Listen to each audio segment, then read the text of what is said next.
Beste kappie, misschien van de lekkere wien. Op de streek, de glitters en glans in het zonlicht.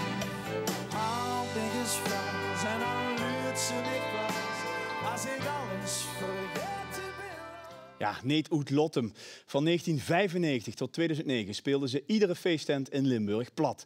Begonnen als coverband van Rowan Herzen, maar al snel kwamen de eigen liedjes. En met succes, want Halt Miegens Vast staat nog steeds in de top 2000. Toch ging de band 13 jaar geleden met een beetje mot uit elkaar. Maar de tijd werkt blijkbaar helend, want morgen staan ze weer samen op het podium. De Venlose band begint aan een serie reunieconcerten. Bij mij aan tafel zanger en frontman Frans Pollux. Geloof je het zelf al?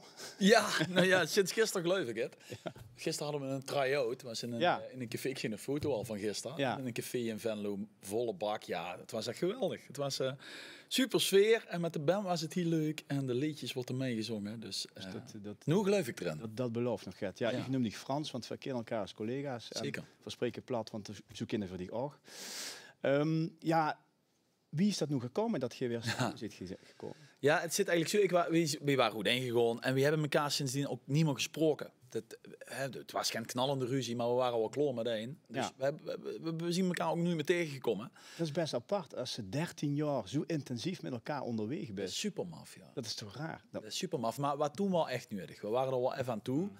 En daarna ben ik verder gegaan in de muziek. Dus het kwam ook niet meer echt in gelegenheid. Wie staat het Zomerparkfeest in Venlo vroeg? Ik geloof 24. Afgelopen zomer, hè? Ja, dat was eigenlijk 2 jaar geleden met corona. Van 24 jaar op de bühne. Kun je niet een soort van totaaloverzichtje maken. En toen dachten we, door hoort Neet Oet Lottem eigenlijk bij. Ja. Dus toen zien we een avond, hebben we die jongens uitgenodigd. En zien we een avond bier gaan drinken. Dat hadden we nog nooit gedaan. En B geproot. Die hebben ze allemaal opgebeld?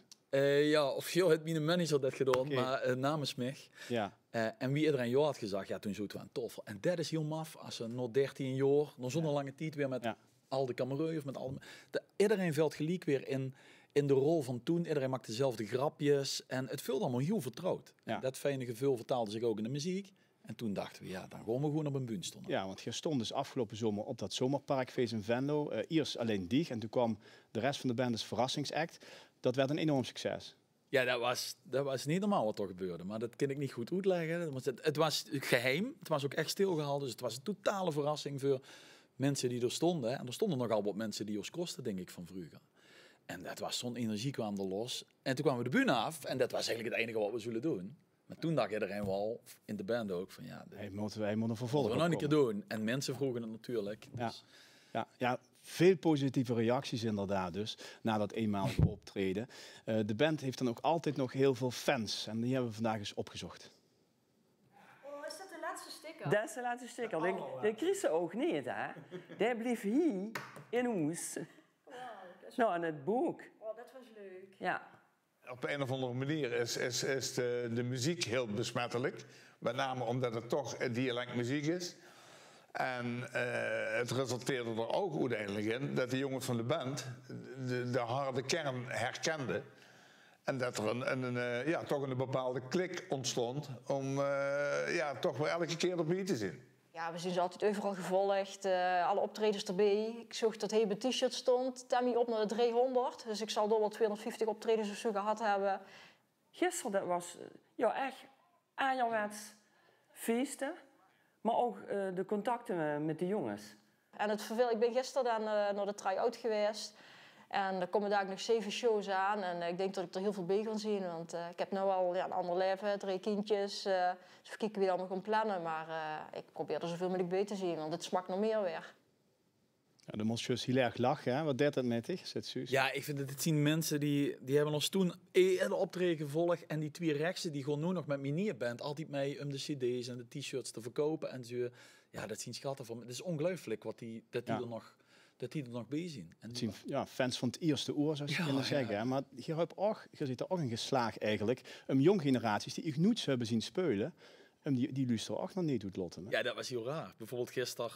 Die oude fans waren er, oude fans met respect, maar die waren er. Maar in het midden stonden allemaal twintigers. Die ganse feest stond vol met twintigers. Die kennen ons Hoeveel klas ze dat? Ik denk dat ze dat van hun papa en mam gehuurd hebben. Dat ze die liedjes toegehuurd hebben. En een paar liedjes weer natuurlijk nog steeds met vastlovend gedraaid of boet het seizoen of halt me eens vast. Ja. En dat ze dat toch eens van doen een beetje voelen zien. Het is gezellige muziek voor alle generaties die het feestje willen vieren. Het is een aangename toevoeging. Ja, muziek dus die inderdaad meerdere generaties aanspreekt. Dat deed het dus al in 1998. Toen trad Nieuw de Lottem op in het Stadhuis van Venlo. Hier is opnieuw Neet Oet Lottem met hun tweede nummer, Den Duvel. De duvel schiet aan. De duvel schiet aan. De duvel schiet aan hier op het stuk. Door willen wij tegen het op een. Door willen wij tegen het op een. We willen Venlo groeit, ja, Venlo groeit. Venlo groeit, Venlo groeit. Ja, lang geleden. Is er nou eigenlijk, heb je het allemaal uitgesproken wat er toen eigenlijk aan de hand was geweest? Nee, dat is niet. Dus we zien niet in therapiesessies gegaan. We zien eigenlijk verder gegaan alsof het allemaal niet gebeurd is.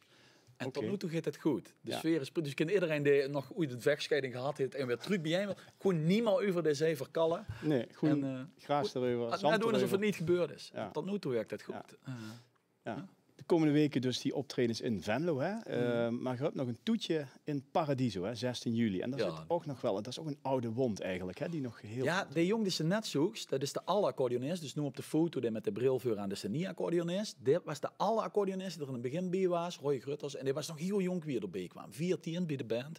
En die ging al ieder weekend mee overal toeren. Dus die had een Delftse jeugd moeten missen voor die band. En wie toen voor Paradiso gevraagd waren, was dat op de avond... dat hij zijn schooldiploma zou krijgen van de middelbare school. Ja. En hij wil dat... Hoe jong wat gaat toen, en hij wil dat moment niet missen. Hij wil die uitreiking niet missen. Hij had al zoveel moeten laten gaan, weekendjes met school en zo. Dat kost allemaal niet. En toen hebben we Paradiso hebben we gezegd dat we dat niet deden. En toen zag de manager nog, wat is niet erg, die kans kregen nog wel een keer. Maar dat is er nooit meer van gekomen. Tot? En nu dachten we, nu gaat dat lukken. Ja, dat is ook uitverkocht, hè? Ja, binnen 2 uur is wat het uitverkocht. 16 juli in Amsterdam, Poptempel. Zit er dan nou nog meer in het vat, om het zo te zeggen? Ik dacht eerst van nee. Ik denk van dit is tof. En als dit al lukt en het blijft leuk, 7 optredens, dan ben ik al heel blij. Maar ik vond het gisteren wel heel erg leuk. Dus als het echt zo leuk blijft, dan weer heel niks als ervan. Ouderwetse stimmung? Ja, en dan af en toe zo nog eens een keer heen en door een leuke optreden erbij. Komt er nu eigenlijk een nieuw liedje, had ik dat gehoord of niet? Zo, die is op de hoogte, man. Onderzoeksjournalistiek. Ja, we hebben één nieuw liedje. Gisteren voor het eerst geprobeerd. Iedereen weer bijeen. Nou, dat is vrij toepasselijk. Ja, zeker. En het werkte, dus we gaan het opnemen, denk ik. En dan hoop ik het voor de vastelovend dat we het kunnen laten huren. Vastelovend, daarover gesproken. Dat zingt al jaren rond, toch? De Frans Pollux, die moorden ze een keer. Die moorden een keer prins weer in Venlo. Wie ziet het goed? Ja, ik mag toch... Kijk, als ik het weer, mag ik het niet zeggen. En als ik het niet weer, dan mag ik het wel zeggen, maar dan luister ik niet. Dus... Maar dan wil ze het wel, zo ze het wel willen weuren. Nou ja, ik heb eigenlijk liever niet dat ze me vragen, want het levert er niet heel hoop gedeuns op. Maar ja, als ze dich vragen, dan kan ze bijna geen nee zeggen. Ja, dat is zo. Zeker dich niet, toch? Ja, zeker. Als jong van Venlo. Ruzie met mijn mam. Ja, dat bedoel ik. Frans, veel plezier de komende tijd. En we gaan het zien of zich prins weer in Venlo. Dankjewel voor de komst. Dank je.